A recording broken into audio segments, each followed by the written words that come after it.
JJD classes में आपका बहुत बहुत स्वागत है। पिछली क्लास में हम ठोस आकृतियों का अध्ययन कर रहे थे। उनमें से मैंने बताया कि ठोस आकृतियाँ दो तरह की होती हैं, प्रिज्म और पिरामिड। प्रिज्म आकृतियों का कल हमने अध्ययन कर लिया है। अब हम पिरामिड आकृतियों का अध्ययन करने वाले हैं, जो दो प्रकार के मैंने बताए थे जो आपके सिलेबस में हैं। पहली थी शंकु और दूसरा गोला।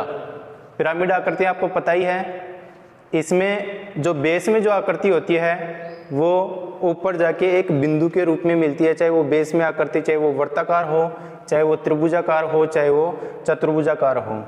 ऐसा ही कुल आकृति कल मैंने बताई थी एक, जिसके बेस में वर्ताकार आकृति थी और मैंने बताया था कि ऊपर जाके एक बिंदु के रूप में मिलती है। ऐसे उदाहरण आपने खूब सारे देखे होंगे। इसके आपके व्यवहारिक जीवन में जो देखने को चीज़ें मिलती हैं वो हैं, देखो, एक तो कीप आप खूब यूज़ करते हो, तेल डालने के लिए कीप यूज़ करते हो।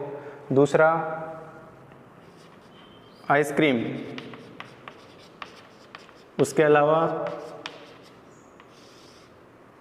अलावा आज बहुत ज़्यादा पॉपुलर है जो बर्थडे पे टोपी लाते हैं ना, कैप, वो कुछ इस तरह की होती है। तो ये इस टाइप की जो आकृतियाँ हैं ना, वो सारी की सारी कैसी हैं, शंकु के जैसी हैं। इसको आप इंग्लिश में बोलते हो कोन। इसमें भी आपको वही तीन फॉर्मूले निकालने हैं।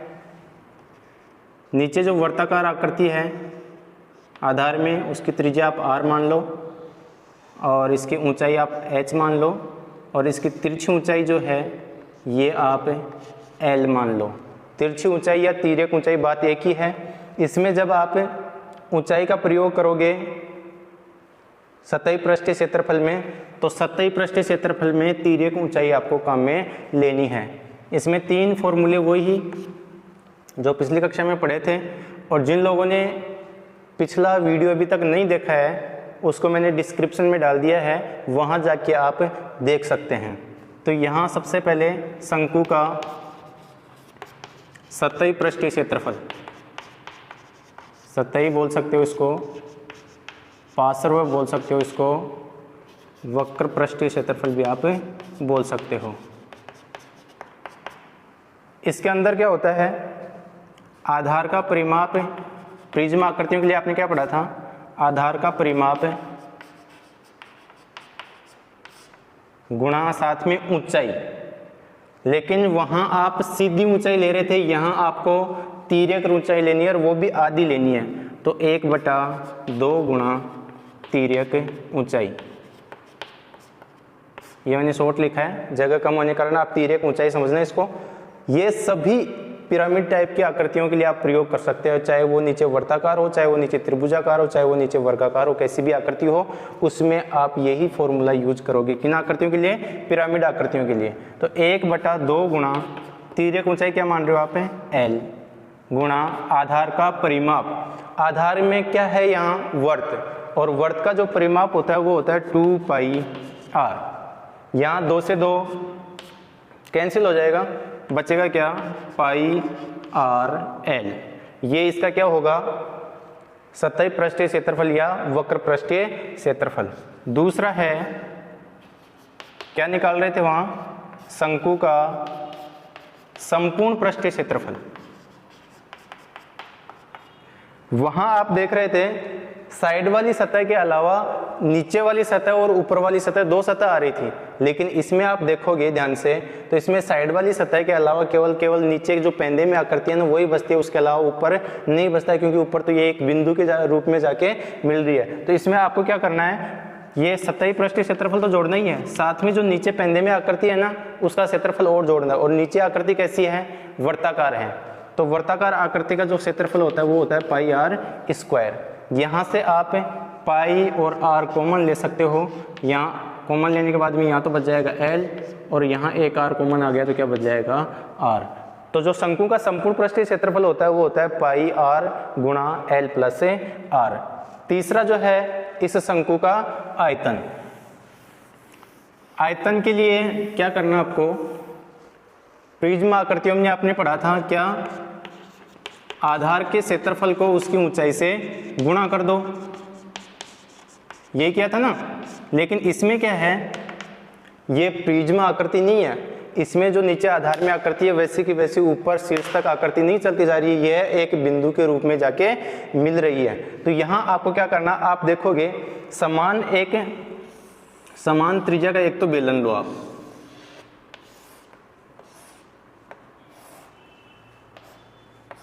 और समान त्रिज्या का ही आप एक शंकु लो, साथ में इनकी ऊंचाई भी क्या होनी चाहिए, समान, मतलब ये r और ये h दोनों की क्या होनी चाहिए, समान। ऐसे आप दो बर्तन लोगे और बर्तन लेने के बाद में क्या करना, इस शंकु को पानी से भर के इस बेलनाकार बर्तन में आपको डालना है। ऐसा डालोगे तो आपको क्या मिलेगा, ऐसे 3 बर्तन भर के आप इसमें डालोगे तब जाके ये बेलनाकार बर्तन भरेगा। इसका मतलब क्या हुआ कि भाई बेलन का जो आयतन है ना वो इसके 3 गुना के आयतन के बराबर है। ऐसे इसको यूं समझ लो थोड़ा सिंपल भाषा में, यदि इस शंक्वाकार बर्तन में 1 लीटर पानी आता है तो इस बेलनाकार बर्तन में कितना लीटर पानी आएगा भाई, 3 लीटर, क्योंकि ये 3 इससे तीन शंकु के तिगुना है, मतलब कि शंकु के 3 गुना आयतन के बराबर इस बेलन का आयतन है। तो आप इसको ऐसे लिख सकते हो, बेलन का आयतन बराबर 3 गुना एक शंकु का आयतन।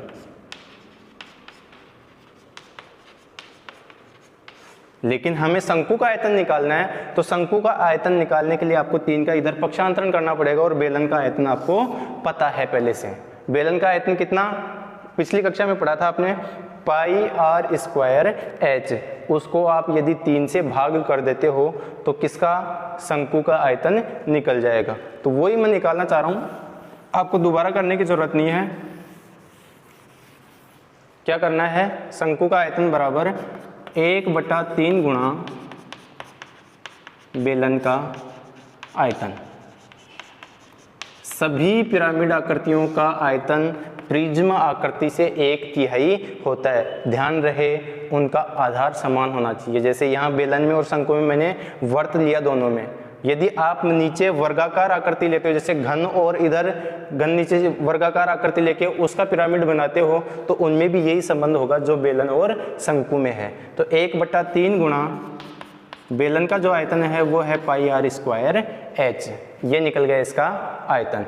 3 फॉर्मूले हो गए हैं, सभी के अपन 3 फॉर्मूले पढ़ रहे हैं। इसमें एक नई चीज़ आपको और देखने को मिलेगी, जो आप तिर्यक ऊंचाई ले रहे हो l, इसकी लंबाई आप कैसे निकालोगे। कई बार क्या होता है क्वेश्चन में आपको ऊंचाई, जो सीधी ऊंचाई है वो दी जाएगी और इसकी त्रिज्या दी जाएगी, तो आपको l की ज़रूरत पड़ेगी, और l की ज़रूरत पड़ेगी तो l का मान आपको पता होना चाहिए। तो l की ज़रूरत पड़ेगी, तो यहाँ देखो आप इस त्रिभुज को ध्यान से, इसको O ले लो, इसको A ले लो, इसको B ले लो, AOB एक त्रिभुज बन रहा है, और ये त्रिभुज भी समकोण त्रिभुज बन रहा है, क्योंकि इसका एक कोण कितना है, 90 डिग्री।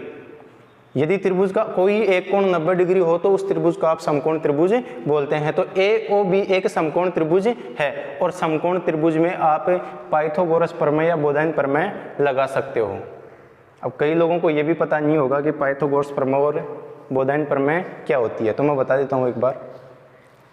समकोण त्रिभुज में जो 90 डिग्री के सामने वाली भुजा होती है, वो मैंने त्रिकोणमिति का जब चैप्टर पढ़ाया था उसमें बताया भी था। एक 90 डिग्री के सामने वाली भुजा को कर्ण बोलते हैं, और बाकी 1-2 भुजाएं बची, उनमें से एक भुजा को लंब और एक भुजा को आधार। अब वो कौन सी लंब होगी कौन सी आधार होगी अपने कोण पे डिपेंड करता है, न्यून कोण पे, वो उस डिटेल में नहीं जाएंगे।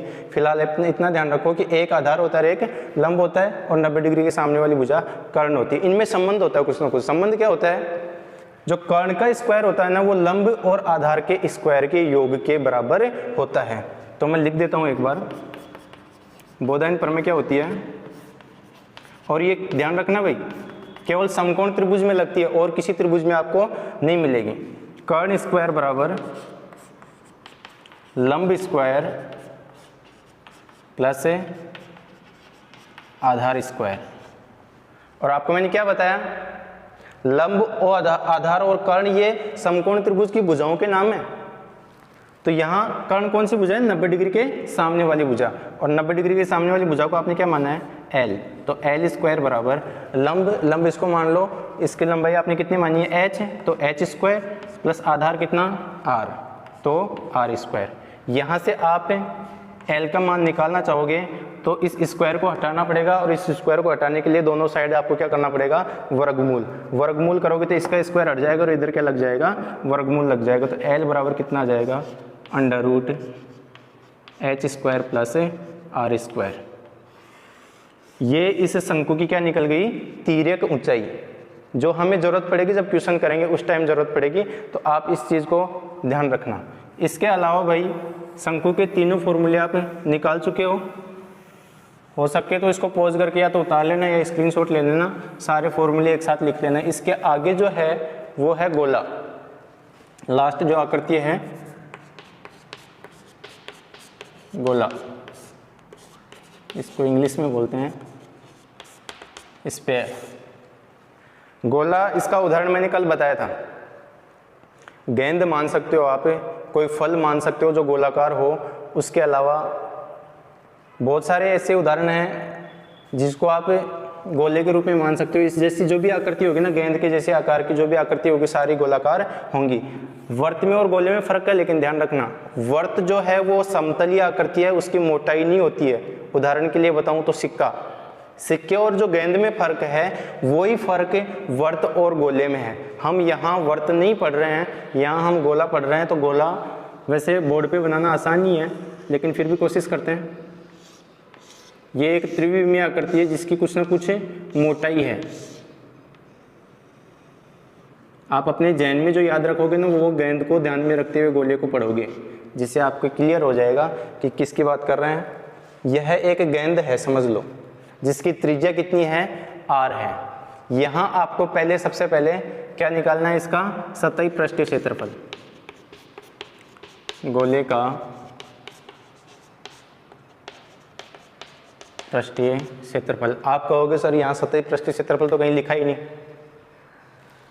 आप ध्यान से देखोगे तो इस गोले की सारी सतह मिली हुई है, अलग अलग नहीं है। जैसे घनाभ बेलन में तो अलग ऊपर वाली सतह को और आप नीचे वाली सतह को अलग कर सकते थे, लेकिन जब यहाँ सतह की बात करेंगे तो इसकी तो साइड सतह और संपूर्ण पृष्ठ एक ही है, इसको आप अलग अलग नहीं कर सकते। इसलिए इसमें सतही पृष्ठीय क्षेत्रफल नहीं होता है, वो संपूर्ण पृष्ठीय क्षेत्रफल ही होता है। तो यहाँ हम केवल संपूर्ण पृष्ठीय क्षेत्रफल इसका पढ़ेंगे, क्योंकि इसमें से ऊपर की और नीचे का जो आप ढक्कन है ना वो नहीं हटा सकते, नीचे की आकृति और ऊपर की आकृति अलग नहीं कर सकते। इसलिए इसका हम क्या पढ़ते हैं, केवल संपूर्ण पृष्ठीय क्षेत्रफल पढ़ते हैं। वो संपूर्ण पृष्ठीय क्षेत्रफल को केवल पृष्ठीय क्षेत्रफल भी बोल सकते हैं। जब क्वेश्चन में आए आपके पृष्ठीय क्षेत्रफल निकालो तो वहां आपको कौन सा निकालना है, संपूर्ण पृष्ठीय क्षेत्रफल ही निकालना है, सतही पृष्ठीय क्षेत्रफल नहीं निकालना है। जो इसका जो संपूर्ण पृष्ठीय क्षेत्रफल होता है वो 4πr² होता है।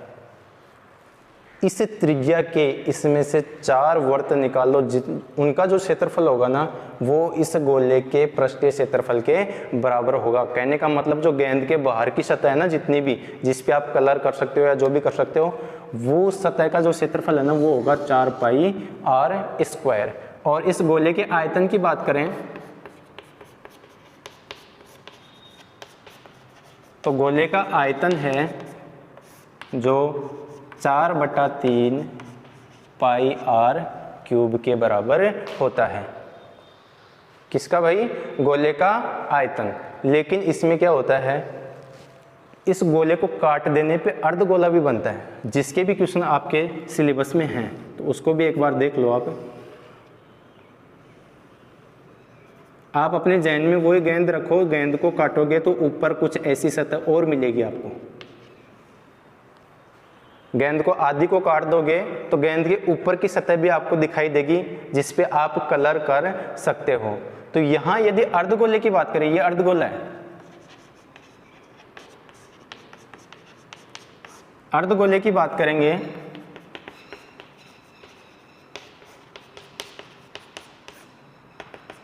तो इसमें आप सतही पृष्ठीय क्षेत्रफल और संपूर्ण पृष्ठीय क्षेत्रफल अलग अलग निकाल सकते हो। क्यों? क्योंकि इसका ऊपर वाली सतह अलग हो सकती है। यदि आप सतही पृष्ठीय क्षेत्रफल निकालोगे तो केवल ये साइड वाली सतह आएगी, साइड वाली जो ऊपर से आपने काटी है, ऊपर काटने के बाद में जो सतह मिली है ना उस सतह को आप हटा सकते हो, तो वो निकल जाएगा आपका सतही पृष्ठीय क्षेत्रफल। और संपूर्ण पृष्ठीय क्षेत्रफल निकालना होगा तो साइड वाली तो आएगी, साथ में जो ऊपर की सतह और नहीं मिली है ना काटने के बाद में, उसका क्षेत्रफल और ऐड हो जाएगा इसमें। तो सबसे पहले आपको क्या, अर्धगोले का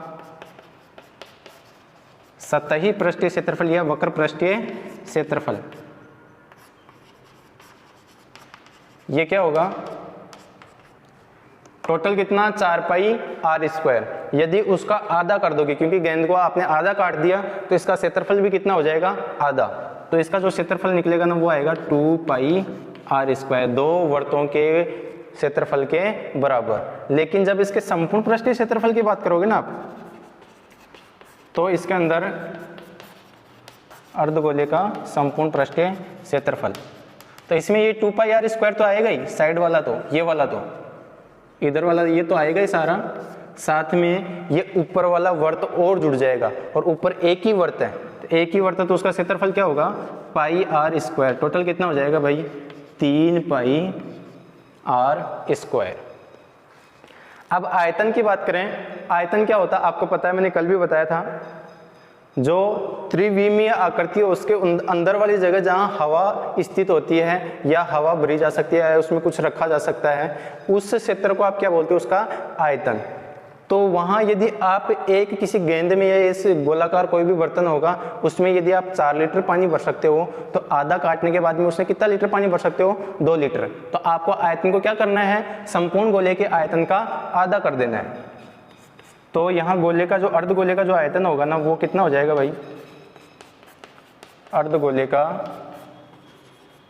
आयतन बराबर 4/3 पाई आर क्यूब। ये तो संपूर्ण गोले का है, आपको अर्धगोले का निकालना, तो इसको आधा कर दो। आधा करने के लिए 1/2 से गुणा करते हैं, 1/2 गुणा 4/3 पाई आर क्यूब। यहाँ 2 से 2 कैंसिल कर दो, कितना बचा, 2/3 पाई आर क्यूब। ये इसका अर्धगोले का क्या निकल गया, आयतन निकल गया। ऐसे करके अपन 3 तो गोले के और 3 ही अर्धगोले के फॉर्मूले अपन बता सकते हैं। कुल मिला के देखो 3 और 3 6, 3 शंकु के 9 और 9 कल पढ़े थे या पिछली क्लास में पढ़े थे, 9 और 9 18 फॉर्मूले हो गए जो आपको याद रखने हैं। बाकी कोई चीज़ ऐसी छूट गई हो उसको अपन प्रश्नों के साथ हल कर लेंगे या वहाँ मैं बता दूंगा, लेकिन फिलहाल आप इस क्लास तक ये 18 के 18 फॉर्मूले याद रखोगे। एक बार रिवाइज कर देता हूँ। सबसे पहले अपन ने घन पढ़ा था। सबसे पहले ठोस आकृतियाँ कितने प्रकार की होती हैं, प्रिज्म और पिरामिड 2 प्रकार की होती हैं। प्रिज्म में आपने क्या क्या पढ़ा, घन पढ़ा, घना पढ़ा, बेलन पढ़ा। उसके बाद में पिरामिड में शंकु और गोला पढ़ लिया। अब घन का सबसे पहले आपने 3 फॉर्मूले निकाले। तो घन का जो सतही पृष्ठीय क्षेत्रफल था वो मैंने बताया था 4 गुणा भुजा स्क्वायर, और उसका संपूर्ण पृष्ठीय क्षेत्रफल बताया था 6 गुणा भुजा स्क्वायर। घन के आयतन की बात करें तो भुजा क्यूब। उसके बाद में घनाभ में आए तो घनाभ का सतही पृष्ठीय क्षेत्रफल वो होगा 2LH प्लस 2BH, और उसके बाद में संपूर्ण पृष्ठीय क्षेत्रफल 2LH plus 2BH plus 2LB, और उसका आयतन होगा L गुणा B गुणा H, जहाँ L, B और H लंबाई, चौड़ाई और ऊंचाई है। बात फिर करें बेलन की। बेलन में जो सतही पृष्ठीय वक्र पृष्ठीय क्षेत्रफल बताया था 2 पाई आर एच, और उसका संपूर्ण पृष्ठीय क्षेत्रफल 2 पाई आर गुणा H प्लस R, और उसका आयतन था पाई आर स्क्वायर H। आज की क्लास में आपने पढ़ा शंकु और गोला। शंकु का सतही पृष्ठीय क्षेत्रफल बताया मैंने पाई आर एल, और उसका संपूर्ण पृष्ठीय क्षेत्रफल बताया आपको पाई आर कोष्टक एल प्लस आर, या पाई आर गुणा एल प्लस आर। उसके बाद में उसका आयतन बेलन के आयतन का 1/3, 1/3 गुणा पाई आर स्क्वायर एच। फिर बात करें गोले की। गोले भी 2 हो गए, संपूर्ण गोला और अर्धगोला। संपूर्ण गोले का संपूर्ण पृष्ठीय क्षेत्रफल मैंने बताया, इसका सतही पृष्ठीय क्षेत्रफल नहीं होता है। संपूर्ण पृष्ठीय क्षेत्रफल 4 पाई आर स्क्वायर, और उसका आयतन 4/3 पाई आर क्यूब। अर्धगोले की बात करें तो इसका सतही और संपूर्ण पृष्ठीय क्षेत्रफल अलग अलग निकल सकता है। तो सतही पृष्ठीय क्षेत्रफल तो 2 पाई आर स्क्वायर आधा हो जाएगा, और इसका संपूर्ण पृष्ठीय क्षेत्रफल में ये ऊपर वाली सतह और जुड़ जाएगी, तो टोटल कितना हो जाएगा 3 पाई आर स्क्वायर, और इसका आयतन 2/3 पाई आर क्यूब। इस संपूर्ण गोले के आयतन का आधा, और आधा किया तो कितना प्राप्त हुआ 2/3 पाई आर क्यूब। अच्छे से रिवीजन कर लेना भैया। अगली क्लास में जब क्वेश्चन करेंगे तो ये फॉर्मूले सारे काम में आने वाले हैं, इसलिए आप इनको अच्छे से रिवाइज कर लेना।